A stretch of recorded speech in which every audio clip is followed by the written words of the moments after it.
right? Whereas it sounds oddly like Jordan Peterson. Yeah, I mean, Peterson is at root an evolutionary psychologist. Yeah, it depends on what you mean by pizza. Depends on what you mean.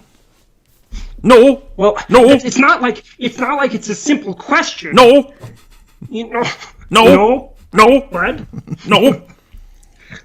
It's not like I wouldn't debate him, but I'm not saying that I would.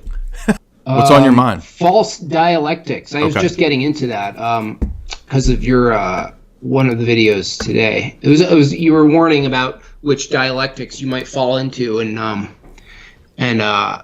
like I'm totally brand new to the term itself, but does that mean everything is a dialectic no matter what? No, that's a good question though. So, for example, in some cases, in philosophy we would say that something is a dialectic if it. Let's talk about two different senses to the word first. Okay, so a long time ago, Plato talked about doing dialectics, and one way of doing dialectics is pedagogy. That's not the bad way, right? So if we're doing what he called the Dialectic method, which is question and answer between a student and a teacher, like Socrates and his students, there's nothing wrong with that kind of a dialogical model of education. Dialectics then is transferred into a metaphysical thing, where, for example, we might conceive of day and night, good and evil, black and white, male and female. These are viewed in tension, and that would be, we would say, a false dialectic, because they're not intended to be in tension, right? In history, yes, sometimes things are in tension, right? This country fights that country. There is a sense in which there's a tension between good and evil. Sometimes men and women are fighting and they're in tension. But the principles themselves behind these things, because we believe God created the world and created it good, there's nothing that's inherently in tension with something else. So the one in society, for example, is not set against the many in society. Right, so we can have a balance between the one and the many, which is a classic kind of philosophic problem, when we have a certain belief or view of God.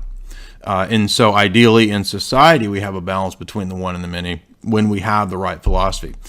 Bad philosophies will try to pit aspects of the one versus the many versus the one, collectivism versus communism, versus anarchism or libertarianism, whatever. These are examples of dialectics. The greatest example that everybody knows is the false dialectic of Republican and conservative, right? That's just a fake dialectic, right?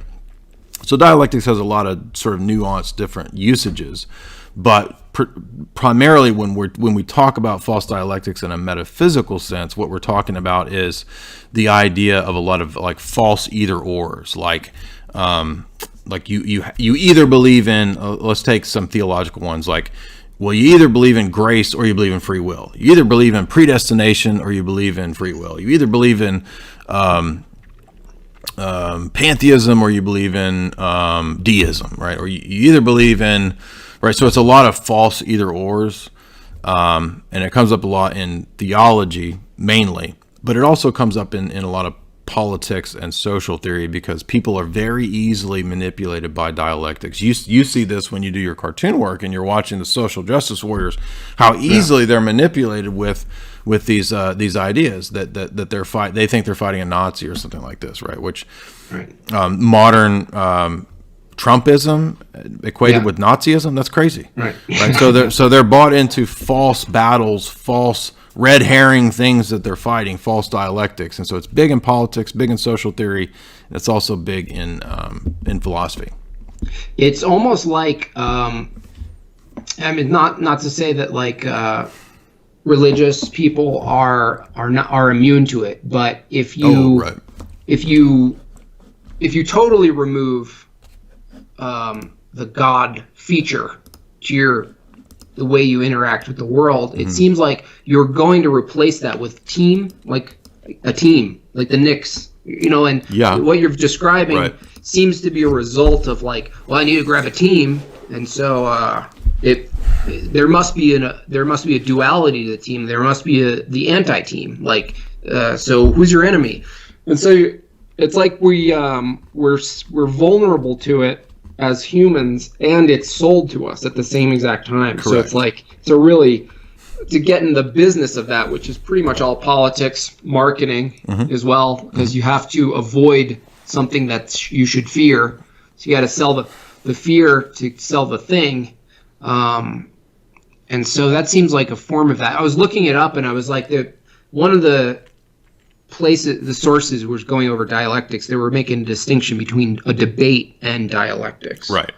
Whereas like there's something in a debate where you're using the pathos, ethos, logos. Right. And dialectic, you might not even be really convicted in any of the things you're saying. You're almost like a conduit from an existing paradigm that you've adopted. Like you just look at like that. Look at that exists. I feel like I'm on that team, and then it's not like you're in your.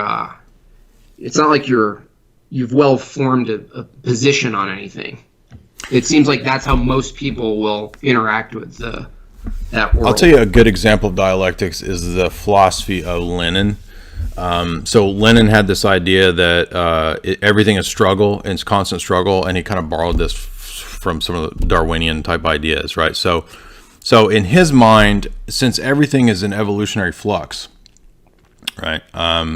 There's no such thing as objectively true principles. Nothing that's numbers and the things that we were talking about in the first hour. None of that's kind of invariant and consistently true in Lenin's mind. Those are just kind of constructs that society's kind of propped up to be useful for whatever reasons, right? But in Lenin's mind, the fundamental aspect of the world is just constant struggle and battle, fight with everybody, right?